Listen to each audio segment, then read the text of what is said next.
like the book Fallout, for example. Yeah. Is what if the Cold War went hot? How do you survive in that kind of bunker? And I think maybe one of the reasons we enjoy that is, well, we can see, life's not so bad if this is what could have happened. Right. You know, it's a comparison.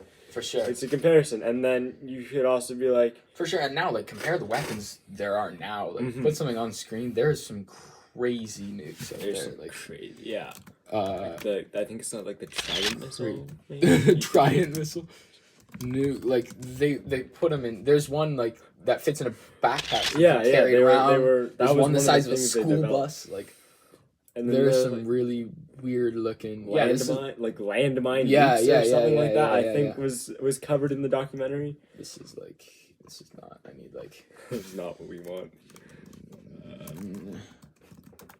Sorry, you can keep talking, keep going, or move on. So like there's this, in the book Fallout, which I brought up again, it ends with all the characters living and surviving and working towards rebuilding. So like that could be like, oh hey, if the characters in this book, if you stick it out, do it together, rebuild your Fallout shelter like they told you to. Yeah.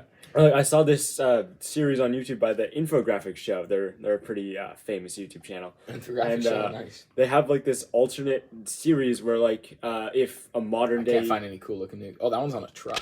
Oh, that's dope. That looks super If a modern day like nuclear sick. war happened and it just follows this guy, like they basically built a story. Yeah. And it's like, if modern day nuclear war happened, how do you survive? And then it goes all deep dive into like rebuilding and what does the world look like then, et cetera, et cetera. So I think that kind of media is interesting for people because it shows you what could have been and then like... Yeah, for sure. And that also can show us like what was going through the mind of those people, because they wouldn't be thinking of like, from our point of view, be thinking like, oh, well, these things all happened, so you shouldn't have worried about it. But in their point of view, they were thinking about the future. So they were thinking, what if like something like Fallout were to happen? So like you can see how, and the fact that people are building bunkers under their houses, like that's insanity. Yeah, that's mental.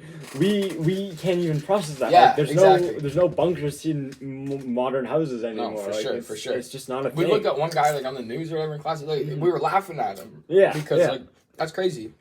Like go for it. His apartment building was built during the Cold War, so it has a public fallout shelter in it. It's insane. Yeah, for sure. And we were talking about what was it?